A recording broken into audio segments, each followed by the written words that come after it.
Boker Tov. Please find a seat.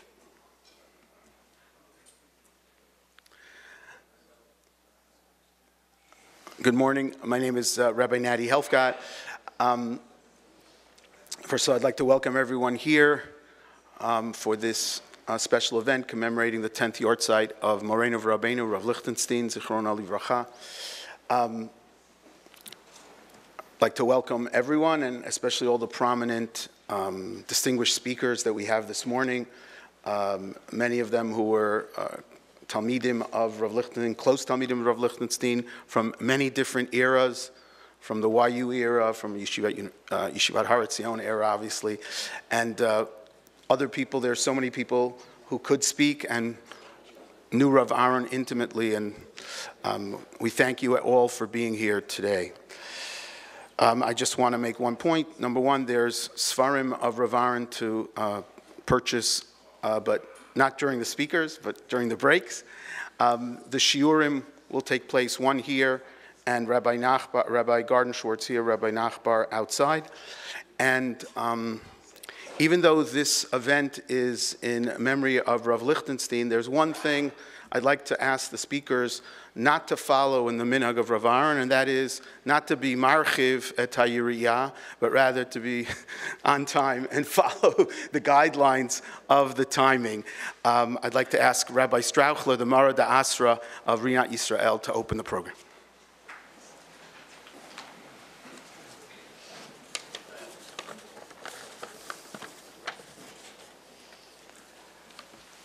Good morning, everyone, and welcome. I want to thank the Yeshiva and the organizers who put so much into making this gathering possible. When I speak to families before a funeral or after a shiva, I often message that memory is dynamic.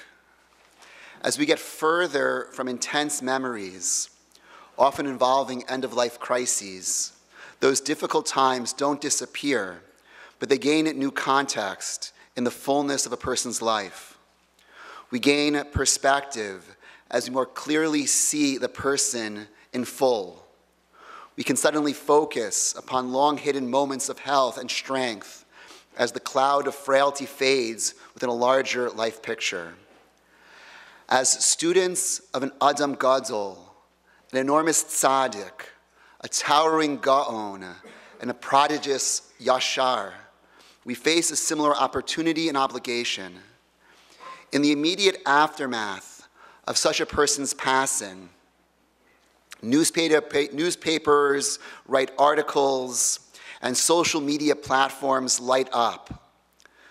They grasp at easy summations and hot takes. And these caricatures color how even we as Talmidim digest our loss. Yes, Rabbi Lichtenstein got a PhD at Harvard. Does that really belong in the first sentence of your profile of Rav Aharon?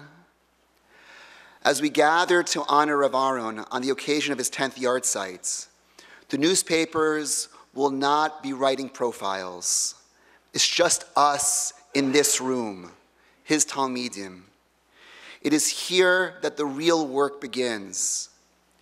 It is upon us to hear Esther's demand in our Rebbe's voice, Kitvuni lidorot, place me in my rightful position in the annals of Torah and Yirat Shamayim.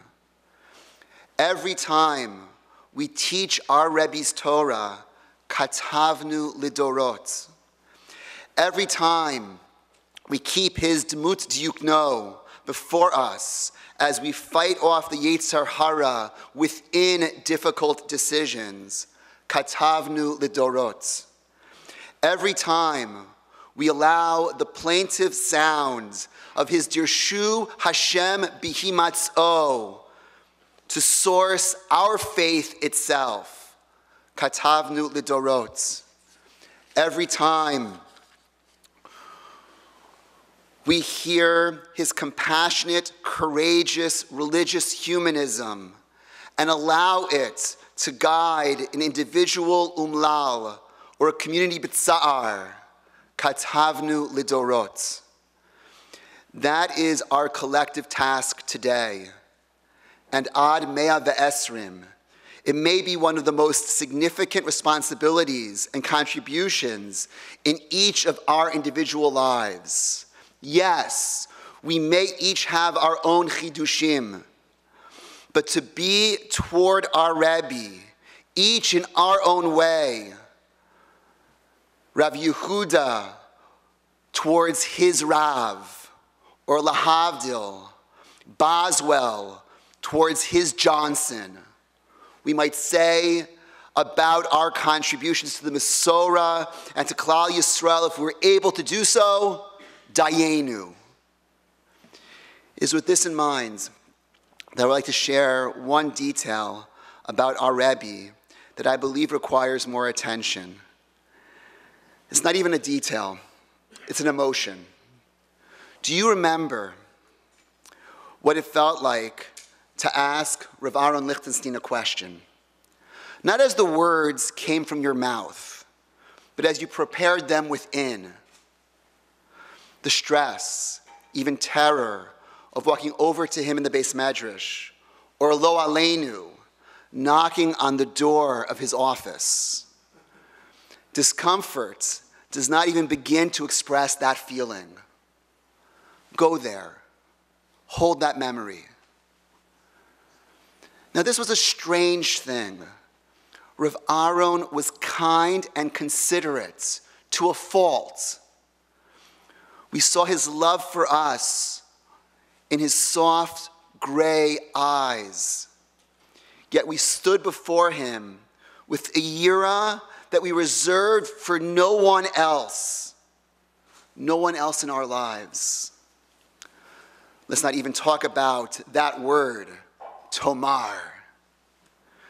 If we are honest, the discomforts went beyond opening our mouths. To stand in his presence was not easy. He carried in his bearing an honesty that exploded outward and could consume falsehoods. An example.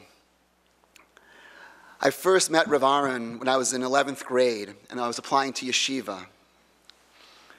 After I explained the Gemara that he had me prepare, we had a little conversation, as was the practice at such interviews.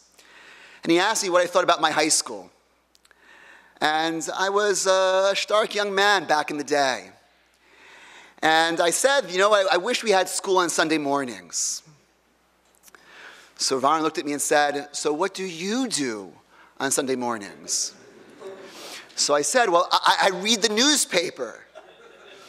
And he looked at me and said, you read the newspaper all morning? He modeled an intensity, not just intellectually and morally, but also physically. I remember how he would barrel through the halls of Yeshiva with 2 massive stacks of svarim, one under each arm, rushing to shear like a linebacker half his age. We all knew that he would get off airplanes and come straight to Yeshiva to teach. I accompanied him one day when he taught Shir Yomi, Shir Klali, then went to Grus, and then gave a public lecture. Each shir was over 2 hours long. I did the calculation. He spent more time that day teaching than breathing. His hasmada and his commitment to his tafkid embodied an uncomfortable judgment, a judgment that he conducted first and foremost of himself, but also secondarily of us, his Talmidim, who struggled and still struggle to live up to his example.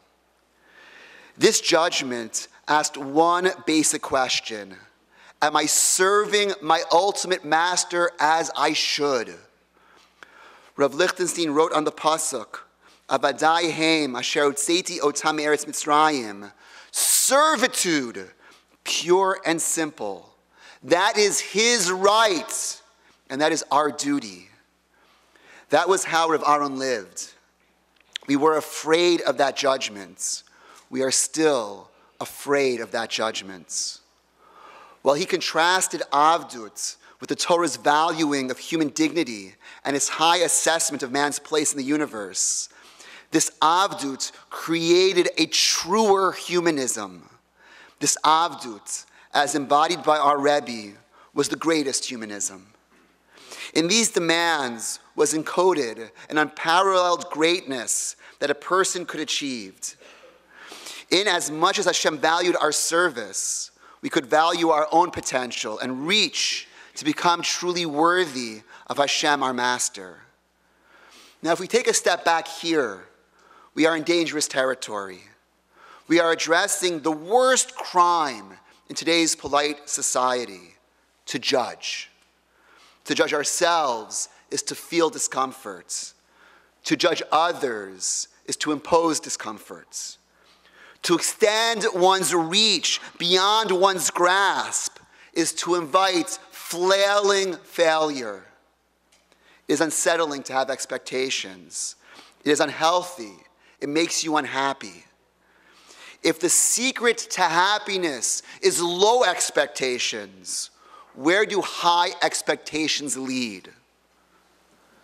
They lead us to Hashem. Rav Aharon taught and lived that halacha's primal demand is the unconditional recognition that life, that man himself belongs to God. Rav Aharon demanded that we experience life theocentrically and not anthropocentrically. Rav Aharon created a paradoxical theocentric humanism, and it was this vision of humankind reaching for Hashem that gave dignity to man's telos and form to man's life growth. Through learning and hard work, we became worthy of our humanism. And it's through this that we form ourselves in relationship to our Creator. It is this point that is often lost in regard to human dignity, that it is not automatic, that it must be nurtured. We must build character in ourselves and in our students. We must live a humanism of mission, development, and growth. I conclude with an observation. Adam 1 is in decline. Human grandeur and expertise do not have the currency they did when we were putting men on the moon. The optimism of that time is not just in decline, it is under attack. It is dafka now that we need our lodestar. It is dafka now that we must harness that difficult emotion of which I spoke. It is dafka now that we must reach for our Rebbe's Torah and his unparalleled example of Yirat Shamayim and vigorous pursuit of personal excellence. May we together use this day to be mechazek one another in this most honorable and difficult of tasks.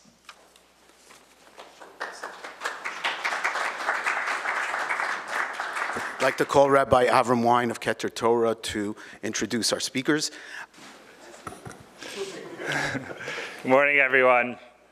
So I want to begin by thanking Rabbi Helfgott and Rabbi Zucker for putting together this program along with their committee. I'm really looking forward to a very insightful and inspiring morning. I'm very honored to be introducing our illustrious set of speakers this morning. It's not a particularly difficult job to introduce the president of Yeshiva University, Rabbi Willig, Rabbi Rosensweig, and Rabbi Taragin. So instead, let me just share a very brief thought. The Mishnah at the beginning of Avos says that Moshe kibel Torah mi Sinai, umasar Yoshua, Moshe receives the Torah from Sinai and transmits it to Yoshua.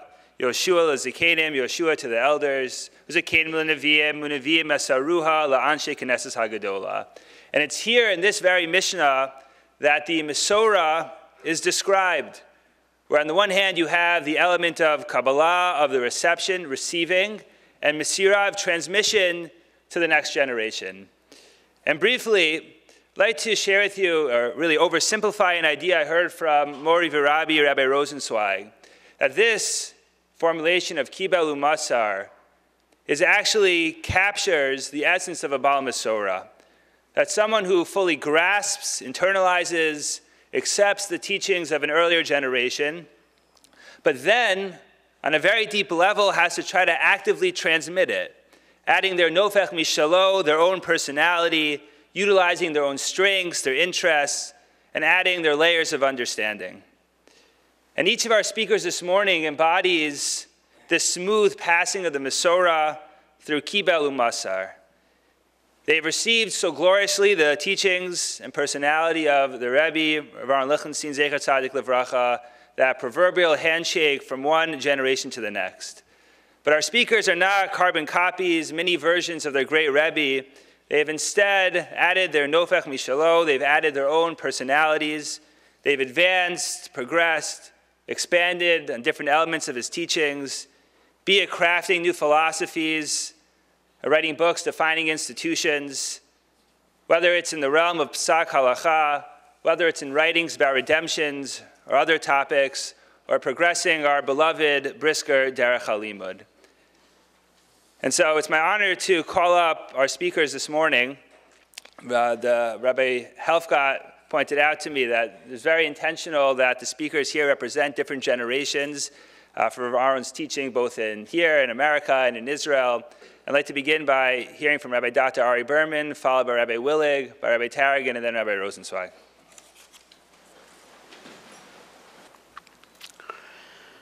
One of the most painful days of my life happened 10 years ago when I learned of the passing of Rabbi Umori, Rav Lichtenstein Zatzal.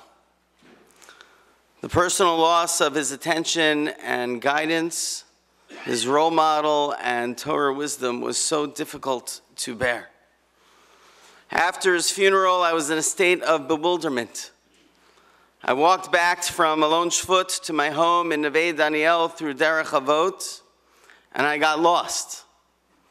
Not only emotionally, but actually. I was stumbling around, totally confused and disoriented.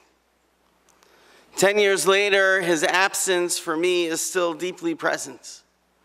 Since my years in Gush, I would regularly speak to Rav Lichtenstein for advice, the need for which has only increased as my communal and personal responsibilities have grown. I suffice with his picture on my desk, his moral compass etched in my heart, and his values guiding my decision. It still pales in comparison to his actual presence. But I know that his aspirations for me, as for all of his Talmidim, was to be the Eved Hashem that is true to our particular selves and to live lives of contribution and service to others and to our nation.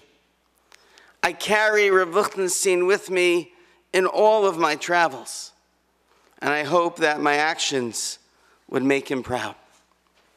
Bershus, the Mordechai, Reb Chaim Steinmetz, Strauchler, I'm sorry. Another great Reb Chaim in our world. Bershus, our Rosh Yeshiva, Rabbi Mori, Rabbi Michael Rosensweig, Rabbi Mori, Rabbi Mordechai Willig, Bershus, Rabbi Mori, Rabbi Jacob J. Schachter, Bershus, Rabbi Mori, my uncle, Rabbi Julius Berman, Bershus, my Chaver and Rebbe, Rabbi Moshe Taragin, all of my Chaverim and fellow Talmidim.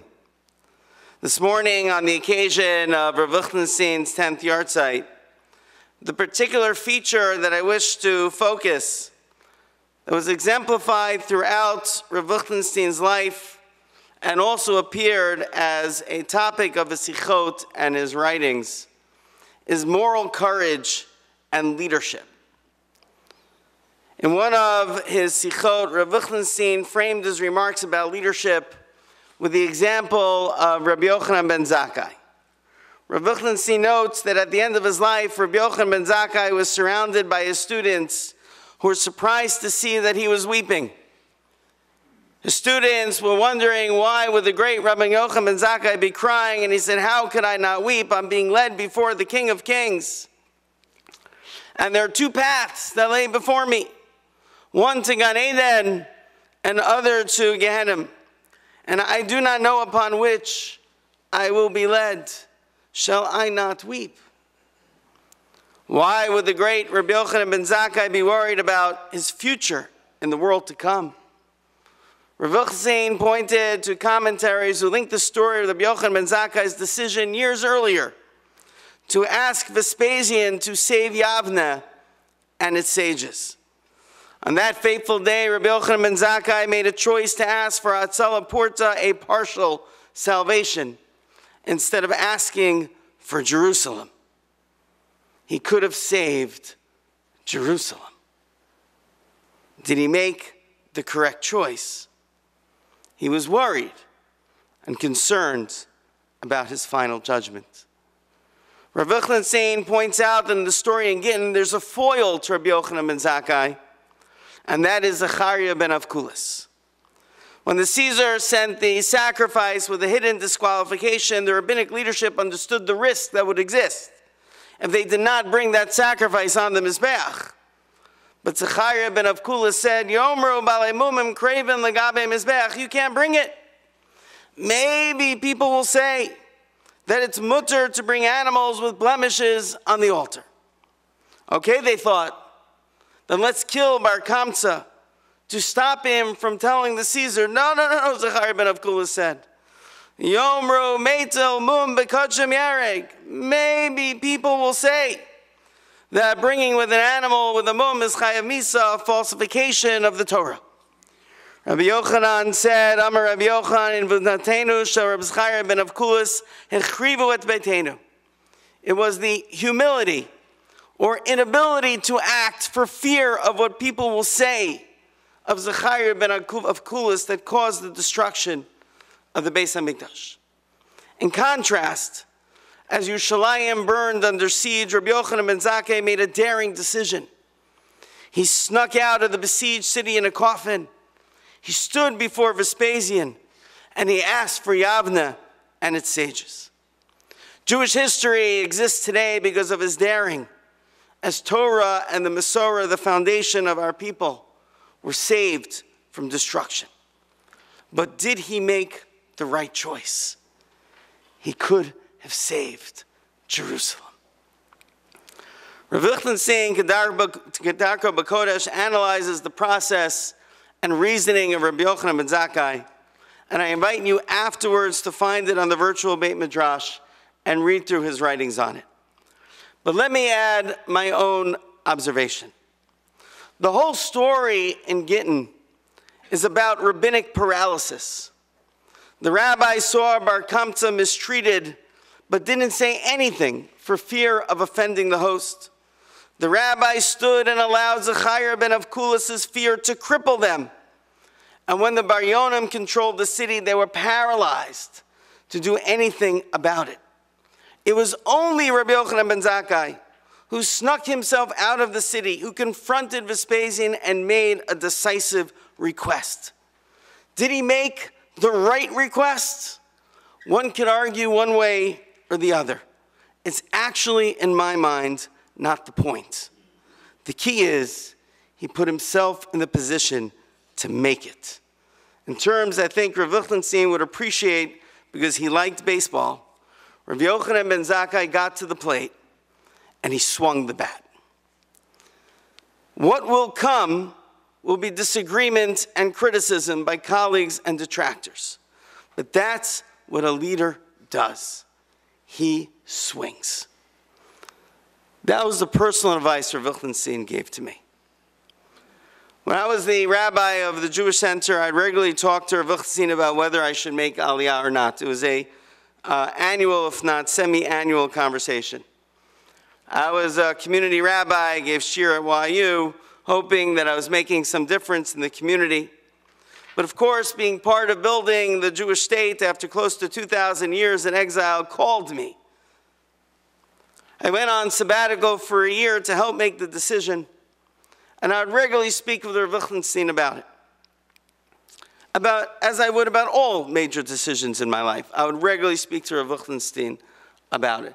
And the fear of approaching him when I was younger as a student moved away to a sense of warmth and comfort and joy and honesty and a life source that I could not imagine, I cannot imagine being without. And I came to Rav Lichtenstein, I remember that time in his office, and I discussed the security of my position in New York and the uncertainty of what would lie ahead if I made Aliyah. And he answered me that there are those who live their lives risk-averse. That's not how I've lived mine, and it's not how I encourage my students to live theirs as well. And Rav Lichtenstein did not live risk-averse. He made Aliyah against the advice of his father-in-law. He went on to an undeveloped Gush Etzion in caravans to start a yeshiva. He founded a center-left party that became part of a labor government in a religious Zionist community that is overwhelmingly politically right of center. I remember when I was in Gush, I was picked up on a tramp to Gush Etzion, and they found out what yeshiva I was in. The criticism of the yeshiva, it was unbelievable. But he lived a life of authenticity and integrity. His choices were how he understood what halacha, what directed him to do, what Hashem wanted him to do. And he took risks because he thought they were right. And this is our Masorah. This is what the Rav taught, and the Rav did as well. In my understanding, the Hashkafa is rooted in the belief of the sanctity and singularity of each individual, living true to oneself and based on utter bitachon, which is not simply that everything will always work out okay, but that we surrender ourselves to the Rabbono Shel Olam at all times. And it is our utter and complete commitment to Hashem that defines our lives and life's purpose. It gives us the courage to take the road not taken, a poem that Rav Lichtenstein would cite, and live our lives true to ourselves and in service to Hashem. This moral courage and leadership I saw and learned from Rav Lichtenstein.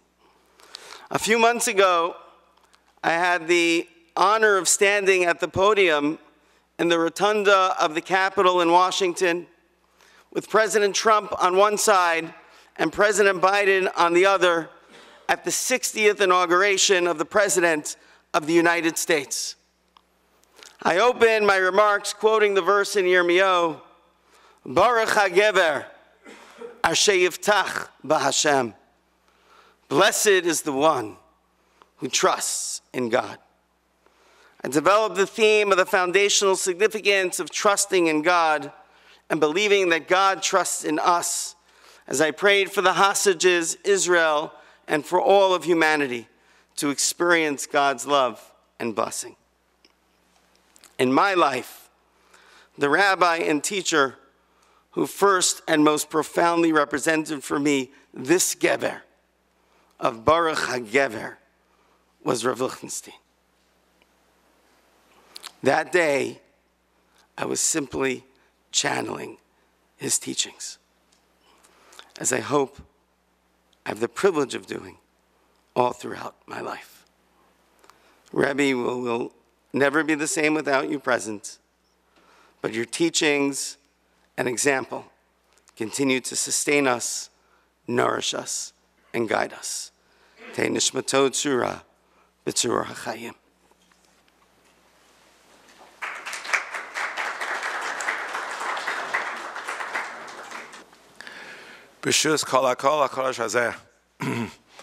I was warned repeatedly by Shlomo Zucker to speak for 10 minutes.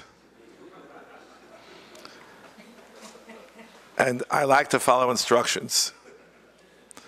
And therefore I have to ask Mechila for my Rebbe Aharon for not even beginning to really describe him, because I'm not as big of a marach as he was, but there was no way to do it in 10 minutes. In the introduction, it was mentioned that there are people from different generations and different stages. As Rabbi Zucker explained to me, I'm the only of the Talmidim who was blessed to have the guidance of Rabbi Lichtenstein Zecher Tzadik Livracha in New York, in Yeshiva Sabenu Yitzchak Elchanan. And my association with him goes back 60 years. The time when I entered into Rav Soloveitchik's shir, and Rabbi would come in from time to time, and his presence was overwhelming. I was privileged to sit in his shir the following summer, the summer shir he gave, but most formatively and most significantly, I was blessed that the last 3 years that he spent in this diaspora in the Golos, I was a member of the Kollel in the Yeshiva, and his impact upon me is incalculable. We'd say chaburas, and he'd come and he'd critique each and every time. Why not this? Why not do better? It's well known that some years later, Rabbi asked me to come to take a position in the yeshiva. This is the summer of 1973, and I went to give a model shir. Even then, he criticized me. Rabbi Mital seemed very happy. And as HaKadosh Baruch Hu would have it, as soon as I returned to New York, I was chalap off in the position here, and it was the road not taken to take the position there. And did I make the right decision? I'm not Rabbi Yochanan ben Zakkai, but we did what we did, and we tried to do Rabbi Aharon's bidding here, and we had a close relationship till the very end. The last time I saw him, he was already not himself. I went to the front of the Beis Medrash, and he gave me a beatific smile and said to me, "I'm learning Baba Kama." That was the last thing he said to me. So rather than describing, which I just don't have the time to do, I'm really not even capable of doing it properly, I decided to refer back to the Mishnah, which you read yesterday in Pirkei Avos, to try to be one of Talmidim of Aharon, Ohev Shalom, V'rodev Shalom, and to share with you some of the words of the Medrash Shmuel, the famous commentary on Pirkei Avos, who explains, don't say be an Ohev Shalom. Kol Adam Beinei Atzmahu Ohev Shalom. He could be the biggest fighter. He thinks he's a man of peace. So he said, you know, if you're not like Aharon, you're not an Ohev Shalom. But he goes further and says, and this is very important for all of us because he was such a towering and a figure that he dwarfed us all. And these are the words of the Medrash Shmuel. V'lo omar heveh ki Aharon. Doesn't say be like Aharon. Ki halavai sheyiyeh ke'echad mitalmidov. Halavai, which be one of his disciples. Ki kamohu mamish I efshar ba'olam. Let's be honest. Look ourselves in the mirror. We can't be like him. He was so great in so many ways. In so many ways. In the Gaonis and in the Tzidkus and in the Yashrus. There's no way we could be like him. But that doesn't relieve us of the responsibility.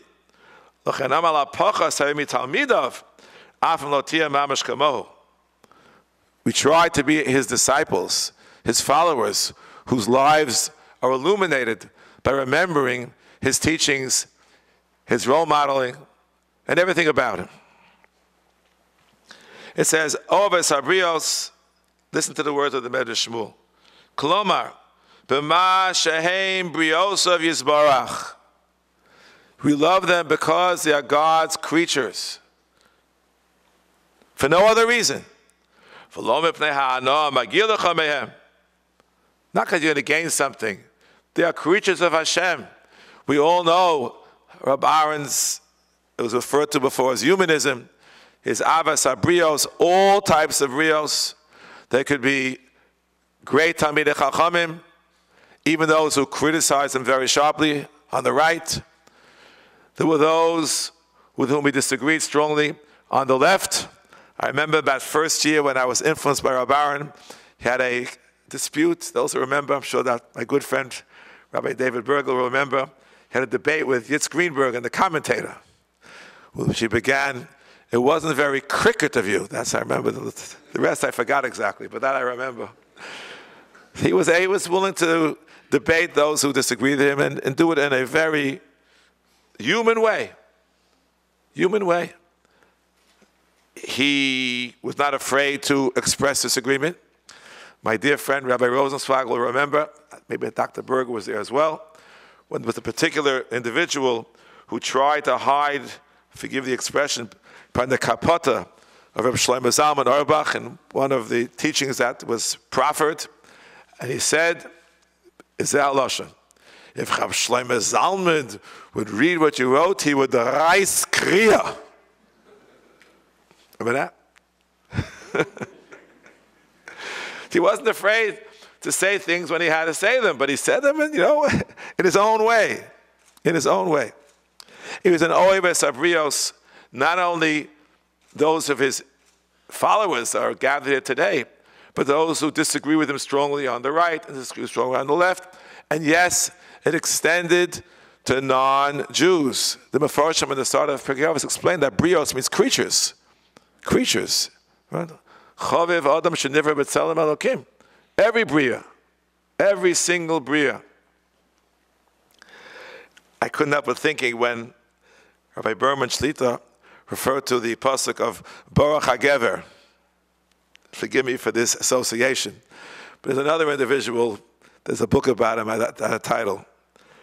And I still remember when Moreno Rabbi got up and said about this, his last name was Goldstein, who had murdered non-Jews. And he came out screaming and yelling, how can this be applauded? How can it be countenanced? This is a terrible, terrible thing.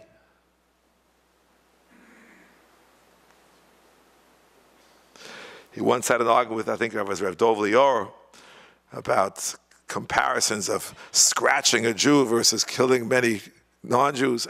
This was Rabbi Aharon. Remember that one? This is he. Oives abrios. Mekarvan la Torah. What does that mean, Mekarvan la Torah? Obviously, for those of Am Yisrael, to become a Torah observant. But the Mefarshim explain on the start of the Mishnah, even non-Jews, Mekarvan la Torah, to respect what the Torah has to say, to be a light unto the nations. One of his books was called By His Light. He was a light not only to us as Talmidim and to all of Am Yisrael, but to the nations as well. I will conclude with a comment of the Medrash Shmuel on the following Mishnah. And he says, Mishia oiv shalom v'rodev shalom gam achrei moso imashech shmo hatov. Even after his passing, his good name will continue to inspire and to illuminate. Ukamo sheba Aharon HaKohen ukamo shoma chazal gabei yivko so kol beis Yisrael. All of Israel. The mishum she'anos in shalom ben ishto afilu hanoshim biku also. As it says in the next Mishnah, Nigid Shema. Also Shultal min shel Aharon Nigad v'nimshach Shemo atov af achar sheniftar min ha'olam. All of us attempt to be as Talmidim. All of us try to do what he would want us to do. Cannot not refer to what the Medrash Shmuel says. Hafilu hanoshim biku also. We know very well his positions that he took to advance the cause of Neshei Chayil and Am Yisrael. V'sha'ovad shmo be'olam hazeh kin hatzadik ovad lidoro ovad.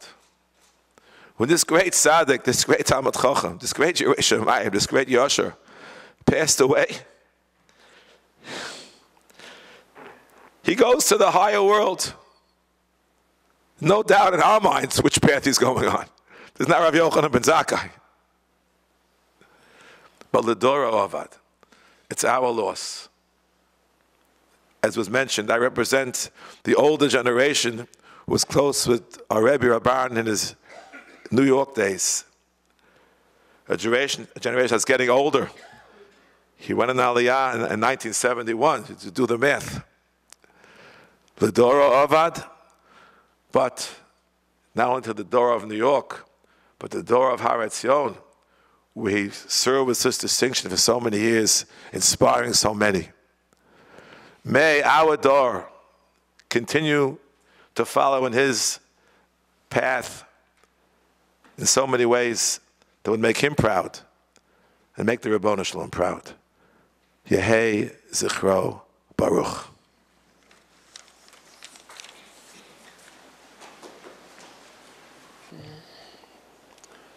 So before I start, one personal note and one personal request, and it doesn't count as part of my 10 minutes. On a personal note, I just want to thank on behalf of myself and my wife, everyone who has davened for our son, and for all of the chayalim. Your tefillos were monumental, and we're still undergoing a very long road to recovery, but I want to thank you on behalf of my family. So thank you, and please continue to daven for all of our chayalim, including the ones who unfortunately were injured last week. My personal request is we're here to ponder and to think and to celebrate and to articulate, but let's just take a moment to look around and just thank HaKadosh Baruch Hu. This is a week of Hallel. We'll say Hodul Adonai Kitov Kili Olam Chazdao tomorrow, Mitzvah Hashem, on Tuesday, on Thursday. We'll thank Hashem for so much, our health, our world, our state of Israel, of course, Hiniflos Beinenu, but to thank the Rebbe Shalom for giving all this chus to have Aharon in our lives. Ashrei Ayin Rasei. So beyond any words, beyond any details, just to be grateful to the Rebbe Shalom. When the Rebbe Shalom gives you a matana, it's not just your wealth and your health and your family and your medina. It's just to come into contact with a person that landed from a different generation, from a different olam. I feel blessed. I feel the Rebbe Shalom gave me a schus and gave me a matana, and like he taught us. Every gift that you receive is a mandate, not necessarily a luxury. So we've all been mandated in mission to appreciate the gift we received and to try to, as everyone has said before me, to impact with that gift towards others.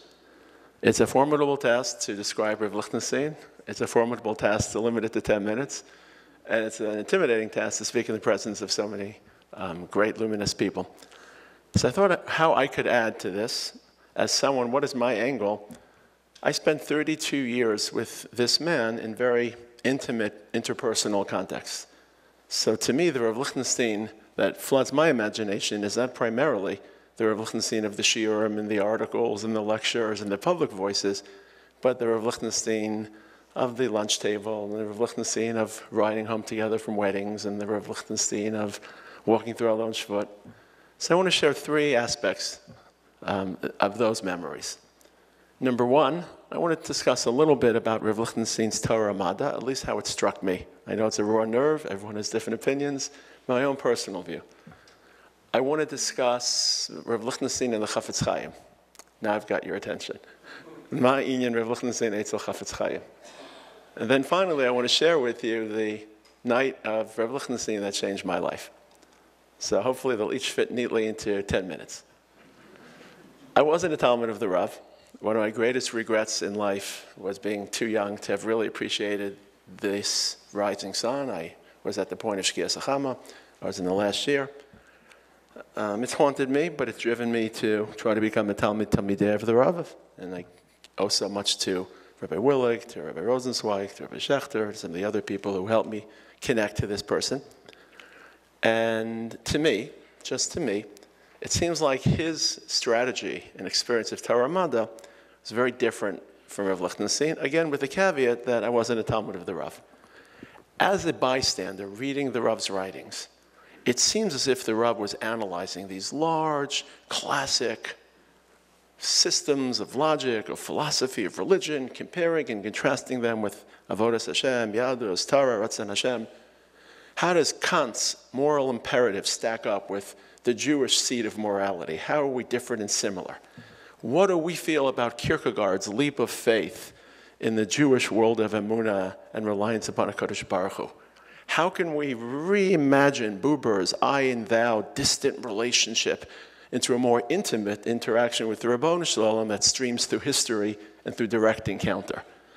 What does the logic and the structured world of math teach us about how the Ribono Shalom engineered his universe? The Rav is this colossal thinker, each hand, Yamin or Small, holding these large systems of thought, comparing, contrasting, synthesizing in the classic Hegelian style of thesis, antithesis, and synthesis. My feel of Rav Lichtenstein was very, very different. I'll describe it, and of course, in honor of Rav Lichtenstein, I'll try to bring some nafkaminos, because if you can't bring a nafkamina, Rav Aharon told us when he would critique my chabura, who knows if your position is correct. For me, Rav Lichtenstein was on a moral crusade.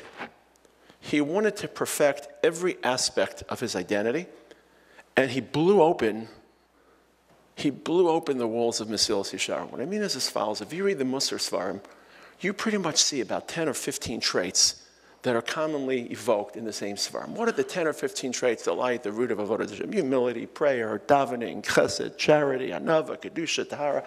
And you can mix and match the Musar Svarim, and these traits will appear. But then there's a long list, and we could all compose that list of what does it take to be the best human being possible. And what traits are on that list? What traits are on that registry? And they were just as important to Rav Lichtenstein as the classic religious traits of Mesilas Yesharim, because the better human being you are, the better Avodah Hashem you'd be. What does it mean to have a work ethic?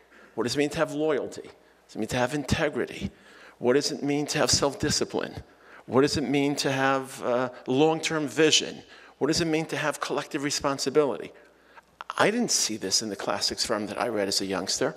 And then when I encountered this man, morality, human self-improvement was this panoramic, holistic system that encompassed every single detail of human character and experience.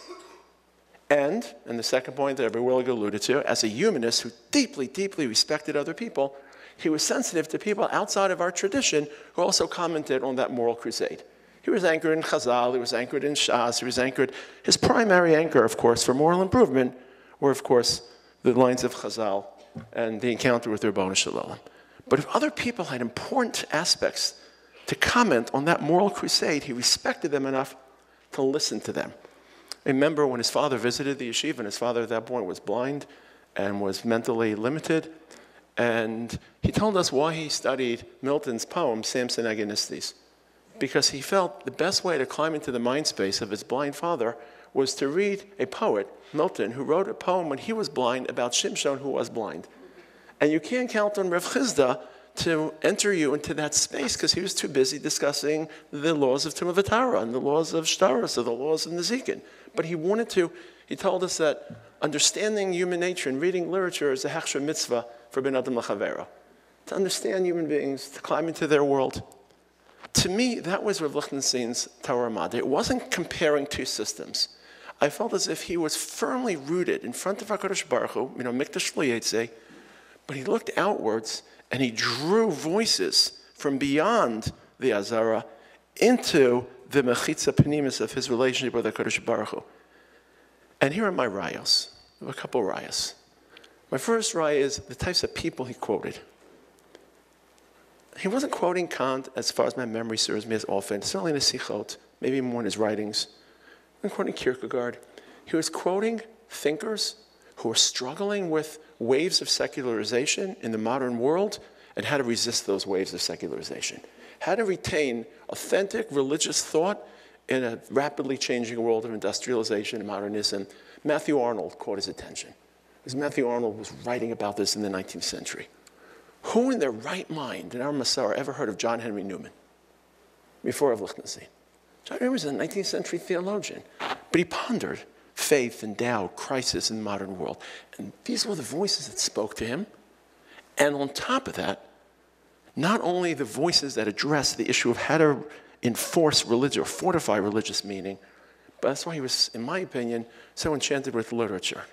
Not philosophy, not Plato, Kant, Kierkegaard, and Buber, but Wordsworth, Coleridge, Henry James, because they open a keyhole into the human heart. They open a keyhole into relationships, family, experiences, struggle, doubt, ambition, drive. So he quoted people who were struggling to resist secularization. He quoted people whose statements more directly synced with the religious voice he was trying to amplify. But it wasn't just that, and here's an even stronger raya. It was about 1995, Friday night. Rav Lichtenstein was giving his normal 1.5-hour sicha on Bereshis. Heads were nodding. This is, I think, the best raya. People were nodding, falling asleep for schlafen. And then all in the middle, Sefer Parshas Bereshis. He screams. You remember that scream, that morally righteous scream? And all the king's horses and all the king's men couldn't put Humpty Dumpty back together again. And 50 heads leapt up. Did he just quote Mother Goose? Evidently, unbeknownst to us, that's a metaphor for the fall of man. That man fell so irreparably that they couldn't put him back together again. Of course, after the Shir, all the Israelis were asking us, Misa, Humpty Dumpty, Aharon, Rishon. Now, here's my question. With all due respect, and there are people here who can answer that question much better than me, but I think you know the answer. I asked the Talmidim of the Rav in this room, could you in your right mind imagine Rebbe Soloveitchik quoting Mother Goose? I can't. It was just a different place. It was a different strategy. And on top of that, as was alluded to before, Tova Lichtenstein looked at me at the Shiva. I spent a lot of time at the Shiva, and she said to me with those piercing eyes and that Boston accent, Moshe, don't let them whitewash my husband's memory. He loves sports. Time management, moral cooperation, effort. And I wasn't a Talmud of the Rav. I don't think the Rav quoted sports that often. It was just a different feel. It wasn't Plato, Kierkegaard, Kant, and Buber. It was Wordsworth, John Henry Newman, Knut Rockne, and Mother Goose. And my final raya is not what he quoted, but what he didn't quote. There's one word I never heard him say. And then someone pointed it out on a recording to prove me wrong. But sometimes you find one raya, then it proves the rest. I never, ever heard him use the word lahavdil. This is what we think, lahavdil, this is, because there's no need for lahavdil, because he wasn't leaving the safe territory of lifnai v'lifnim. He was so firmly rooted there, he was vacuuming in these voices, not visiting them. He was inhaling them into his religious space rather than comparing and contrasting. I never heard him use the word. It was so seamless. I know people will disagree. I intended people to disagree. That was my feel. That was my takeaway. Number two, and I promise to be Mirza Hashem much briefer. They say about the Chafetz Chaim that it's a pity that he was such a tzaddik. Because when you say the Chafetz Chaim, what's your first impression? The biggest tzaddik of his generation. But he was such a tzaddik that people don't identify him properly. He said about profiling before. Then, of course, I forgot before to ask Rishos from all the Rabbanos, and now I wonder, thank you for hosting this. He was such a tzaddik that people don't realize how big a Talmid Chacham he was. And the Mishnah Berurah has footnotes. But the Bir Halacha, when you read the Bir Halacha, it's remarkable. The breadth, the panorama, the logic. I feel that Rav Lichtenstein is the inverse of the Chafetz Chaim. For most people, when you say Rav Lichtenstein, it's the shiurim and the lectures and the intellectual sophistication, the erudition, the shi. But for those who knew him and lived with him, I must think about him at least 10 times a day. None of them based on this pshat or this chakira or that. All of them based on midos. All of them when I try to become as best a person that I can, and I feel weak and capable, and as was alluded to before, I try to be as driven as he would want me to be. And the two traits which to me stood at the foundation of his moral character, and we all know what that moral character was, and you could agree or disagree with this, but to me it seems like, and the traits that I work hardest at to try to imitate who I think he wants me to be, were kindness and humility. He was an exceptionally kind person. I saw it as a husband. I watched him and his family at the Shabbos table. I saw it as a grandfather at a Yeshiva. You know, two of the groups that were crying was a lot of Gedolim, a lot of dignitaries coming through, long beards and black hats. The Palestinian workers in Yeshiva were bawling because every Erev Rosh Hashanah, he would walk to each and every one of them. And he was very busy Erev Rosh Hashanah and ask each and every one of them how they were, how their wives or their wives were, and wish them a Shana Tova. And I think he knew their wives' names, Eid and Muhammad. They were bawling. And you know who else was bawling? The grocery store owner from Katam, where we had lived until he retired to Alon Shvut. He said, I know he's such a gadol ador. He was just the kindest person I ever met in my life. I miss him. He was kind. And I'm not sure that people, because he wasn't charismatic, he didn't project himself, he was too authentic for that. Your knees wobbled when you knocked on his door. But when you cut through that barrier that was so awe-inspiring. And you sat in front, you just felt kindness, the way he listened, his softness, the way he ate, the way he handled himself at the table, the way he stepped into a car. It was soft, it was gentle, it was elegant. It was elegant and kind, and of course, his legendary humility, which I'm not going to delineate. I could probably go through this room, and everyone's got their story about Rav Lichtenstein's legendary humility. Finally, in the last moment, the speech that changed my life and why I'm quoting it. I call him a moral hurricane. When you stood in his presence, the velocity of his moral energy was palpable. There was a different voice. It's almost he became possessed. He was very soft-spoken. And then he would rise in indignance and speak. It came from his gut. And you just couldn't. You voluntarily submitted to this moral force. You involuntarily submitted, this is a person that's worth following blindly into the wilderness. And I have to live up even to a fraction of his standard, as Willig said, if I am to be honest with myself. And I entered Yeshivat HaRav without becoming autobiographical, but making it personal. I entered Yeshivat HaRav in 1983. The absolute last thing on my mind was to be a Rebbe in Israel. It was the absolute last thing on my mind, both Israel and Rebbe.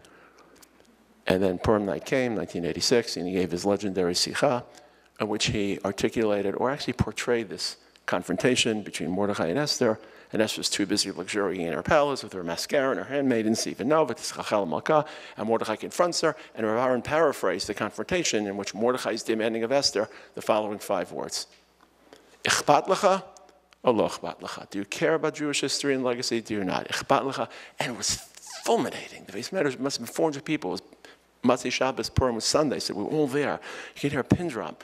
And he didn't scream, he thundered. There's a difference between shrieks and screams and thunder. It was literally listening to thunder. And I felt as if his words were piercing my heart. I felt as he was speaking directly to me.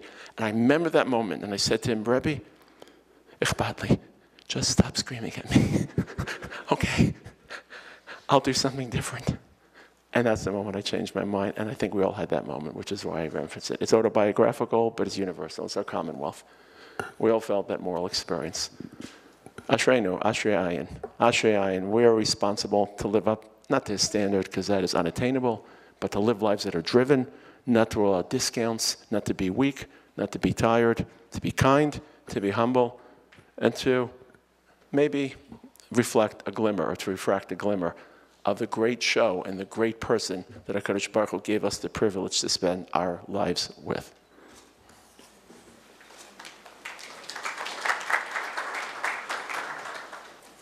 Firstly, posting the Kvod Atzanya.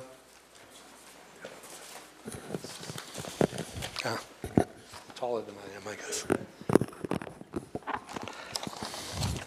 Got it? Okay. Firstly, posting the Kvod Atzanya. I want to thank those who arranged this 10th Yahrzeit for inviting me.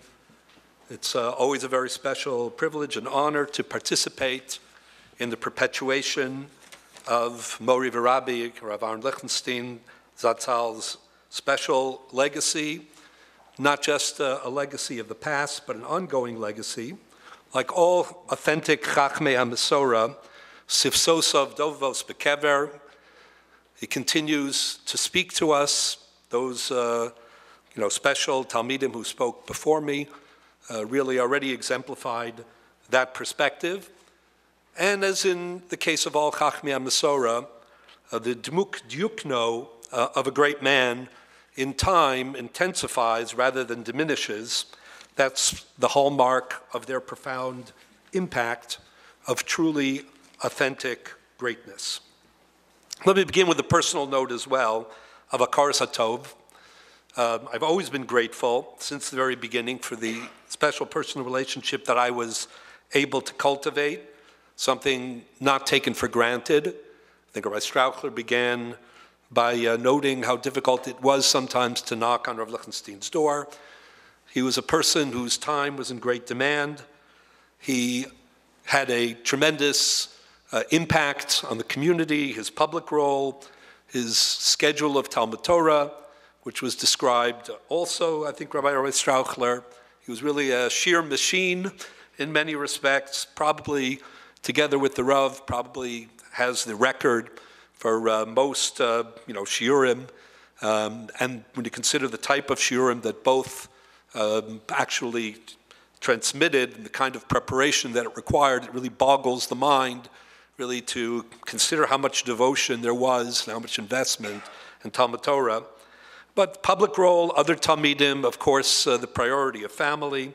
But even more important, you didn't want to waste Rav Lichtenstein's time, not because he wasn't willing to give it to you, as was mentioned earlier, his kindness and his generosity were legion, but part of his greatness, there was a certain aura, a certain understanding that here was a person who was important for Klal Yisrael and who had a great sense of time management. You didn't want to detract from his legacy by wasting his time. And nonetheless, he took a fatherly interest and was always ready to provide guidance and really encouraged it. Somebody who was a role model, a paradigm, who did and continues to be a central figure in my life as well. The Rambam in Hilchos Talmud Torah, Parakeh Halacha Aleph, says famously, "Kishem she'adam mitzuva b'kvod aviv u'biyiraso, kach hu chayav b'kvod rabo v'yiraso." That just as there's a chiyuv of yira and ava, which relates to a biological father, something which we can all appreciate, something which is very obvious and innate, so too that applies to a Rebbe as well. And then the Rambam continues and adds, "V'rabo yeser me'aviv," quoting the Mishnah in Masechet Bab Metzia, Daf Lamed Gimel Amud Aleph, that in some respects, when there's a clash between the requirements of a father and a Rebbe, that since Aviv hevio l'chayim hazeh v'rabo shlimdo chachma mevio l'chayim olam haba, therefore when it comes to Avedas Aviv and Pidyon Shvuyim and other things, there's even a priority, a supreme obligation that one has to a Rebbe. The Rambam's formulation has become so famous that we don't fully appreciate how innovative it is. When you compare it with the Mishnah doesn't begin by equating a Rebbe and a father. The Mishnah goes directly to the nafkamina, as you had mentioned before. Aveda, Pidyon Shvuyim, Maso Matan, other things as well. The initial introductory statement of Kishem, Kach, the equation with the biological father, that is the addition and the emphasis of the Rambam. And the question is, why is that necessary? Of course, it's in Parakeh Hilchos Talmud Torah, and a very strategic point where the Rambam is trying to really convey what a Rebbe is all about. Moreover, the Rambam's formulation is intriguing because instead of merely asserting the superiority of priority of a Rebbe over a biological parent with respect to some manifestations, he finds it necessary first to formulate the equation, Kishem Kach, and only then to add the Rabo Yeser Me'aviv. And since the Rambam didn't waste words and his formulations are always intentional, something that all of us learned from our Rabbeim, especially the Rav Zatzal and Rav Lichtenstein Zatzal. So what was the Rambam trying to convey? Clearly, the Rambam was trying to tell us that the manifestations of precedence have to come based on an understanding of relationships, that biology, as important as it is not more important than the spiritual legacy and impact that a Rebbe has on a Talmud. If the Rambam had gone immediately to the priority and the precedent, you would have just said these are two very different categories and they have nothing to do with each other, but the overriding Akaras HaTov one has to a Rebbe is something that takes priority even over a very different kind of relationship. But by formulating it as he did, the Rambam made it all more powerful and more authentic. What he established was that there are different types of impact, there are different types of paternal relationships, and each one manifests itself in its own way. First, it's important to establish that there is a substantive parental relationship that a Rebbe has to a Talmud, and only then to discuss the parameters, even the supremacy that sometimes has. I was very fortunate to have had numerous role models in my life, including a father who was a Rebbe, but the possibility of extending that to a Rebbe who was also a father is really something that has been transformative in my life, something for which I'm greatly appreciative, the indispensable gift of that facet of the Rebbe-Talmud relationship. The presence of a Rebbe is a foundation for stability. It's an anchor, somebody who embodies values that are difficult to attain, to acquire, but also serves as an inspiration, somebody who has achieved certain aspirations and therefore enables one to strive in that direction. Even when you don't have an intense, ongoing relationship, the presence of such an individual in one's life is an anchoring facet. When Rav Lichtenstein, on the day of his Patira, I was asked to speak to the Beis Medrash in YU. I was in Eretz Yisrael for the funeral, so we had to arrange that with a little bit of a technical difficulty. And I began my hesped by quoting the Gemara in Masechet Tmura on Daf Tezayin, where the Gemara speaks about the Yemei Avel of Moshe Rabbeinu and the fact that Klal Yisrael seem to have lost their memory, collective amnesia, losing thousands of halachos. Tried to explain that the Gemara doesn't really mean that there was amnesia. What the Gemara means is that when a transformational personality in your life all of a sudden is gone, the stability, the sense of confidence, the understanding of the interrelationship of what can be conflicting values, but values that need to be put in balance and integrated, all of that becomes jeopardized until one's able to fully process the loss so that one can actually integrate in his own life the continuing impact and legacy which returns the sense of stability.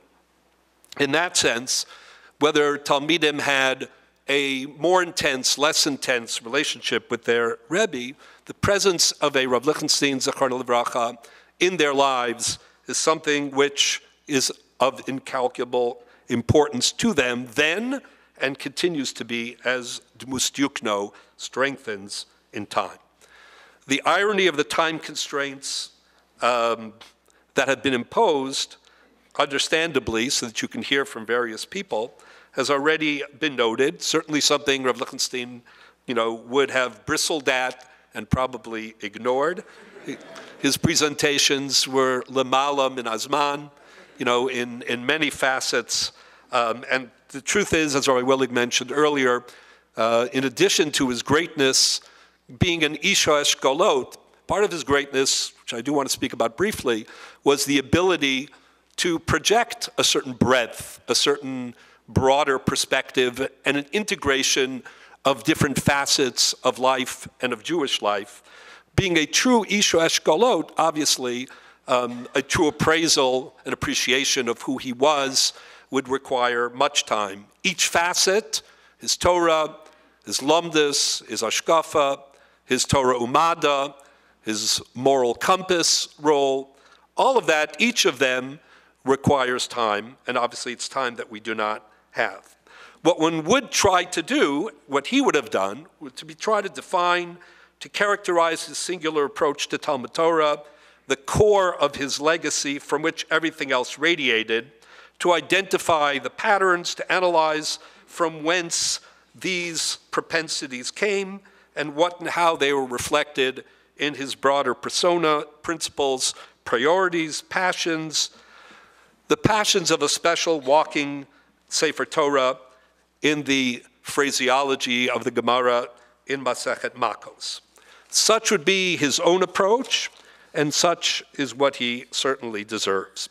I say this not to lament the absence of time, although I do lament that, but to explain why I'm going to only briefly highlight one central, although I believe pervasive, ubiquitous feature of who Rav Lichtenstein was.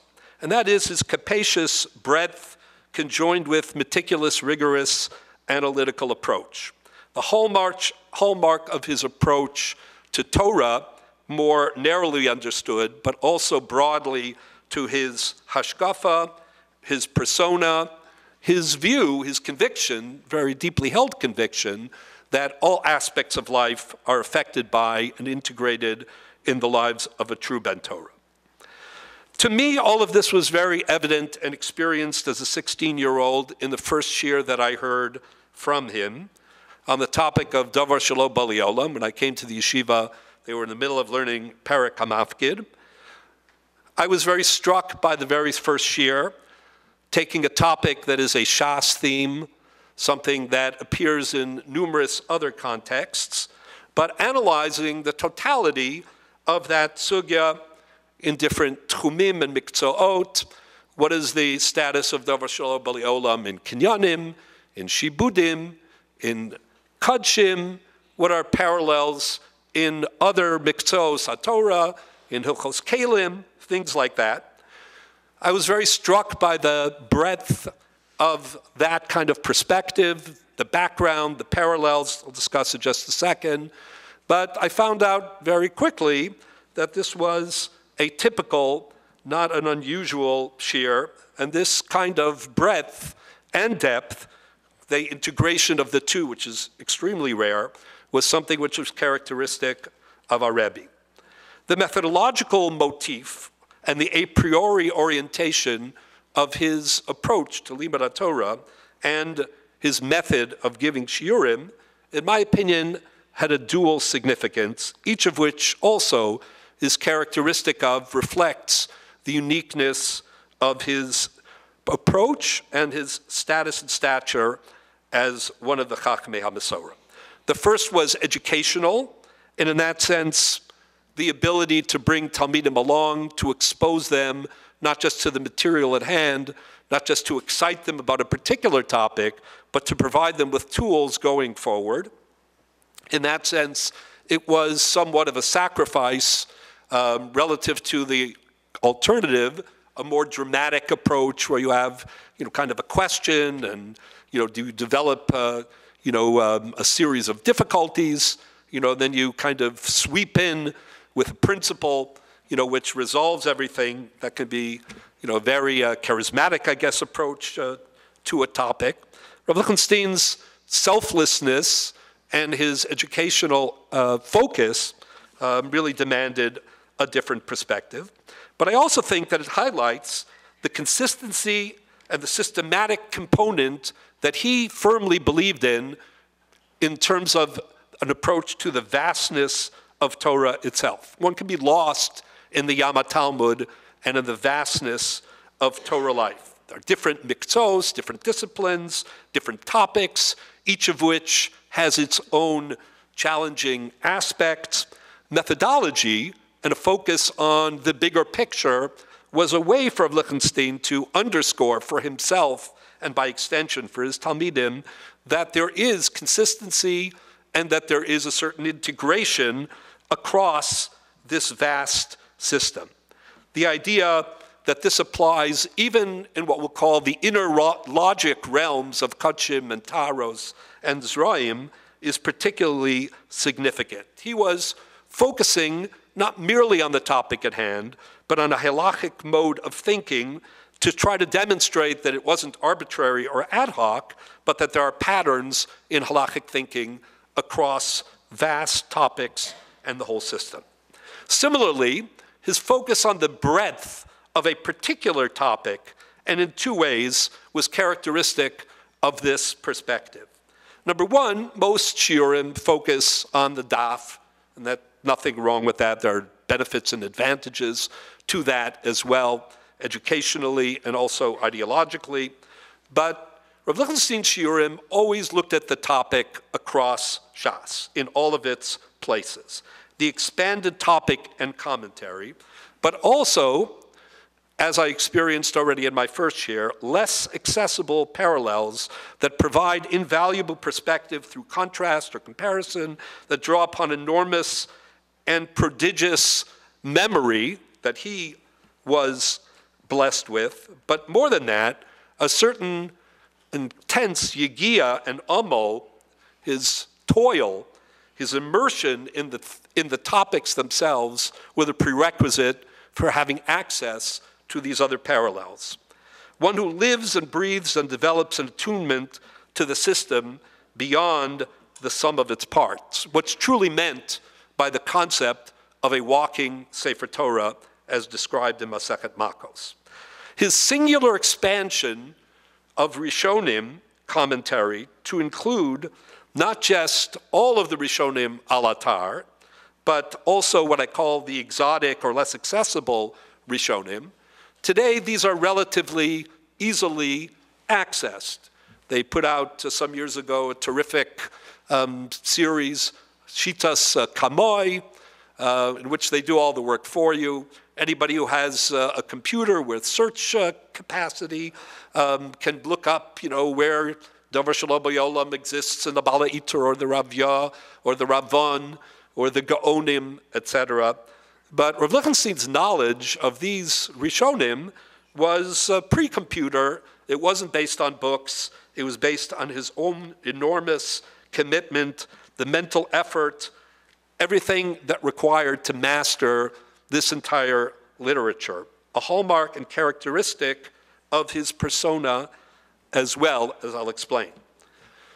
In my opinion, much of this was a reflection of his commitment to the world of brisk, which, in my opinion, as a committed follower, is an expansive system, one that rewards not only depth of analysis, but is the foundation for understanding values in the most profound and authentic ways, but which can, when practiced by lesser practitioners, be actually a very narrow enterprise.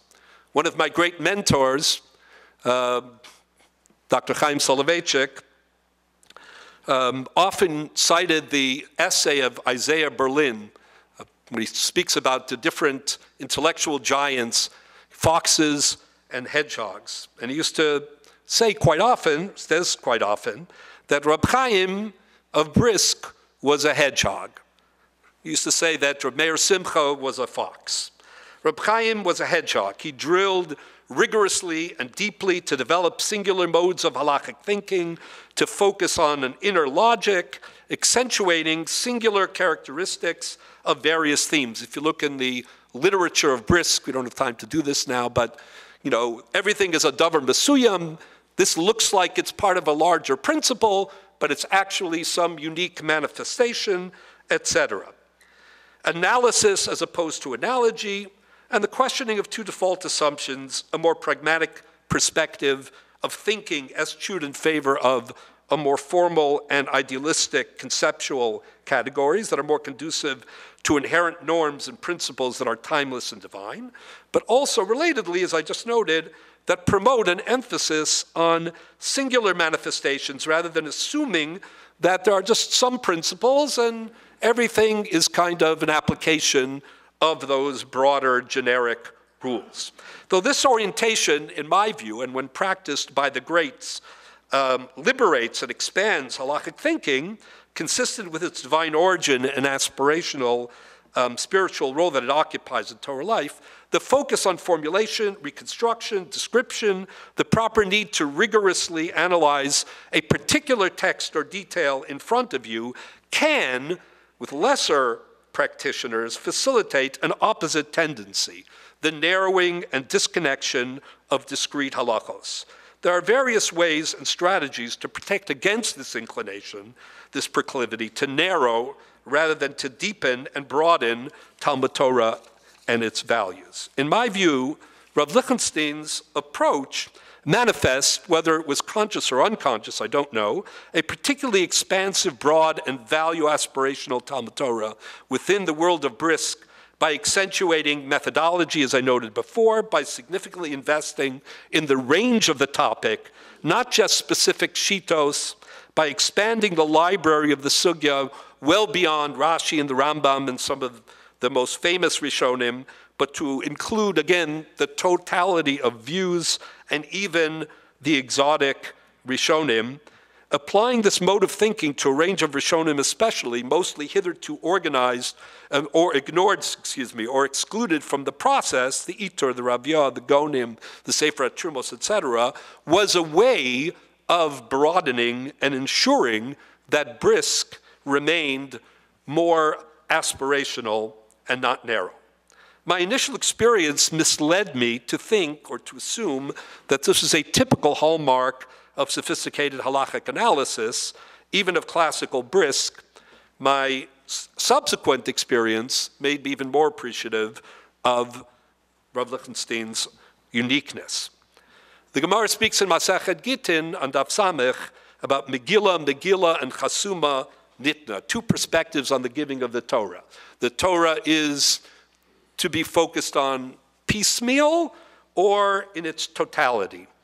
Rav Lichtenstein managed that challenge in a magnificent way. Torah for him was both Megillah and Chasuma Nitna as well. The Gemara in Eruvin and Avodah Zarah tells us, Amar Avuna Maidach Siv Hon Mehevel, excuse me, Hon Mehevel, but Imesim Adam Toraso Chavilos Mismaetes, but Kovetz Al Yad Yarbe, Im Kovetz Al Yad Yarbe.